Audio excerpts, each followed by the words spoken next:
කරඩියට පත්වීමත් සමග සැහැල්ලු පන්දු ක්‍රිකට් ක්‍රීඩාව තුළ ක්‍රීඩකයින්ට නිවේදකවරුන්ට එවැගේම විශේෂයෙන්ම විනිසුරුවරුන්ට සංවිධායකවරුන්ට තරග මාලාවන් ක්‍රියාත්මක වන තරග මාලාවන් පිළිබඳව සුවිශේෂී සටහන් තබන ආකාරය අප ඕනෑතරම් සමාජ මාධ්‍ය තුළ දක්නට ලැබෙනවා. දැන් අපේ ක්‍රීඩාලෝලයේ හිතවතුනි මන්ද රටක් තුළ ප්‍රධාන සිව්වන බල කඩුව ලෙස සලකන්නේ මාධ්‍ය ලෙස මාධ්‍ය තුලින් ඕනෑම පුද්ගලයෙක් ඔසවා තබන්නටත් පුළුවන්.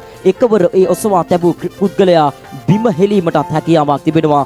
මාධ්‍ය තරම්ම බලවත් යාඹර ක්‍රීඩාලෝලයේ හිතවතුනි මන්ද මා ඒ කාරණය හා සම්බන්ධ වීමට විශේෂිත වූ හේතුවකුත් තිබෙනවා. මන්ද සැහැල්ලු පන්දුව තුළ ක්‍රිකට් ක්‍රීඩකින්ගේ විශේෂයෙන්ම ක්‍රීඩා විලාසයට වටිනාකමක් ලබා දෙනවා.